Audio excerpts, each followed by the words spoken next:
शम्मा से शम्मा जले, सिलसिला जारी रहे, हम रहे या ना रहे, ये आज़ादारी रहे।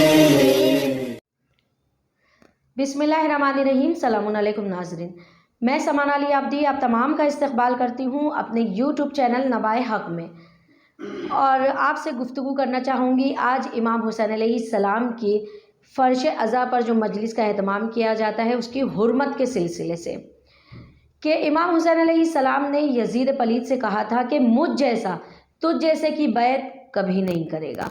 बिल्कुल, क्योंकि नाज़रीन आप सभी जानते हैं कि यज़ीद एक फासिक व फाजिर था जो दीन इस्लाम की तौहीन करता था। हुसैन अलैहिस्सलाम ने बैत ना कर और अपने साथ अपने अहल व अयाल की क़ुरबानी दे दी दीन इस्लाम के लिए, तो कहीं हम उस क़ुरबानी को फरामोश तो नहीं करते?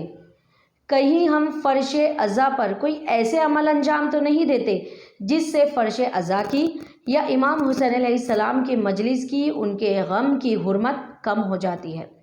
तो इसी से मुतालिक आज हमें बताएंगी सैयद आसिमा ज़ैनब साहिबा।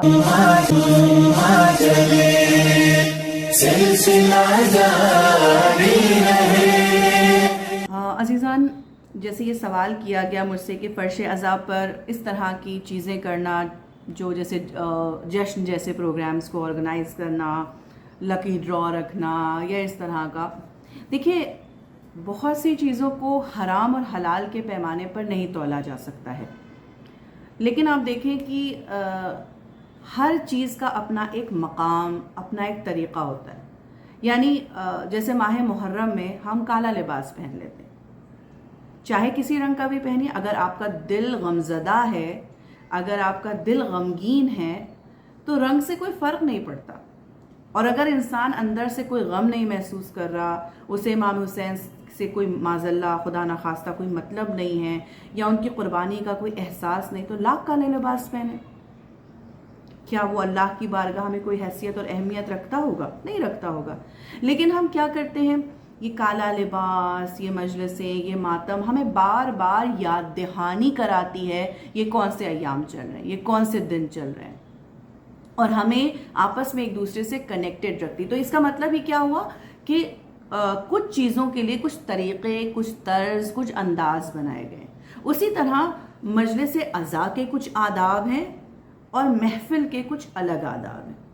मिसाल के तौर पर आप देखिए कि लोग महफिल में हंसते हैं, मजाक करते हैं, इंजॉय करते हैं। क्यों? क्योंकि वो खुशी का है। अब इमाम मौलाए कायनात की विलादत की तारीख़ है, हम खुश हैं, एक दूसरे से गले मिल रहे हैं, एक दूसरे को मुबारकबाद दे रहे हैं। लेकिन जब हम उसी जगह पे फ़र्श अज़ा पर आते हैं तो क्या हम हंसते हैं? मतलब हंसना चाहिए क्या? खिलखिलाना चाहिए क्या? गले मिलना चाहिए?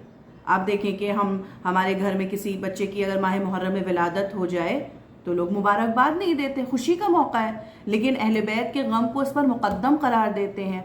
तो इसका मतलब ये हुआ कि हर चीज़ का एक तर्ज, एक तरीक़ा, एक अंदाज होता है। तो महफिल का अपना एक तरीक़ा है और मजलिस का अपना एक तरीक़ा और एक अंदाज है। तो अगर आप कोई चीज़ ऐसी करना भी चाहते हैं, मिसाल के तौर पर आप कोई अवेयरनेस क्रिएट करना चाहते हैं, कोई आप इंफॉर्मेशन लोगों को देना चाहते हैं, उसके लिए आप लोगों को इनकरेज करना चाहते हैं कि भाई हम तोहफ़े तहाइफ रखेंगे या वो होगा, तो लोग उससे इनकरेज होंगे। तो आपको इस अंदाज में उसे करना पड़ेगा कि उससे महफिल और मजलिस में एक डिफरेंस क्रिएट हो। क्योंकि आप देखें जिस वक्त लकी ड्रॉ होता है, तोहफे तहाइफ मिलते हैं, तो थोड़ा बहुत हंसी मजाक शुरू हो जाता है, थोड़ी बहुत बातचीत शुरू हो जाती है, इंसान खुश होता है कि हमें ये तोहफ़ा मिला, हमें वो तोहफ़ा मिला, डिस्कशंस शुरू हो जाते हैं। तो ये थोड़ा सा जो कहा जाए हुर्मत मजलिस है, उसको थोड़ा सा ठेस पहुंचती है उससे।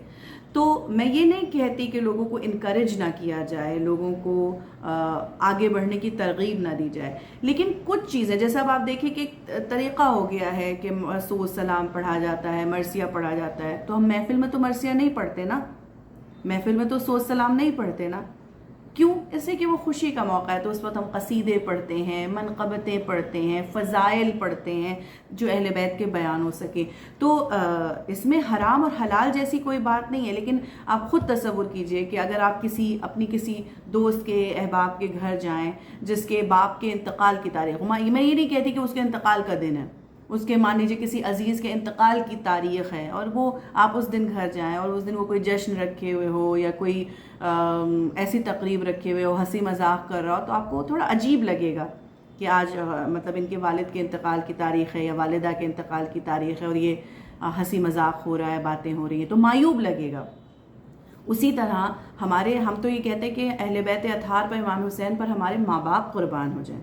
تو پھر یہ کیسی محبت ہے کہ ان کے بچے رو رہے ہیں، ہم نے ان کی فرش عزا بچھائی ہے، اور اس میں ہم اس طرح کی چیزیں رکھیں جس میں ہنسی مذاق، بات چیت اور اس طرح کا ماحول کریٹ ہو جائے جو غم کا ماحول نہ لگے. تو یہ ہمارے لیے قابل توجہ بات ہے، قابل فکر اور قابل غور بات ہے کہ ہم خود ریفلیکٹ کریں اور سوچیں کہ کیا یہ مناسب ہے، کیا ایسا کرنا چاہیے، کیا یہ صحیح ہے. حرام اور حلال کو بیچ سے ہٹا دیجئے، حرام اور حلال کی اس میں کوئی گفتگو نہیں. اس میں یہ بات ہے کہ کیا یہ مناسب ہے، کیا اس طرح ہونا چاہیے. خود اپنے آپ سے انسان سوال کرے اور اس کا جواب ڈھونڈنے کی کوشش کرے، اور یہ اپنے اوپر رکھ کر سوچے کہ یہ ہمارے گھر کا معاملہ ہوتا ڈائریکٹ، یعنی خود معزل منی امام حسین ہمارے گھر سے زیادہ بڑے ہیں، لیکن پھر بھی محسوس کرنے کے لیے کہ اگر خدا نخواستہ ہمارے گھر کا یہ مسئلہ ہوتا تو کیا ہمیں گوارا ہوتا کہ جس دن ہمارے گھر والوں پر اتنی مصیبتیں آئی تھیں، اتنی پریشانیاں آئی تھیں، اس دن اس طرح کی تقریبات ہوں، بات چیتیں ہوں، گفتگو ہو. تو اس پہ تھوڑا سا توجہ اور غور کرنے کی انسان کو ضرورت ہے. امید کرتی ہوں آج کا بھی پروگرام آپ کو بہت پسند آیا ہوگا. جو علمی گفتگو خانم عاصمہ زینب صاحبہ نے ہم سے کی تو یقیناً ہمارے علم میں اضافہ ہوا ہوگا اور ہم ان کی گفتگو سے مستفیض ہوئے ہیں. تو آپ سے جاتے جاتے بس وہی چھوٹی سی گزارش کہ اگر آپ کو میرا یہ پروگرام پسند آیا ہے تو پلیز میرے چینل کو سبسکرائب کرنا اور ساتھ ہی لائک شیئر کمنٹ کرنا تو بالکل مت بھولیے گا. اور اسی کے ساتھ اس خدمت گزار کو دیجیے اجازت. شکریہ. خدا حافظ. حسین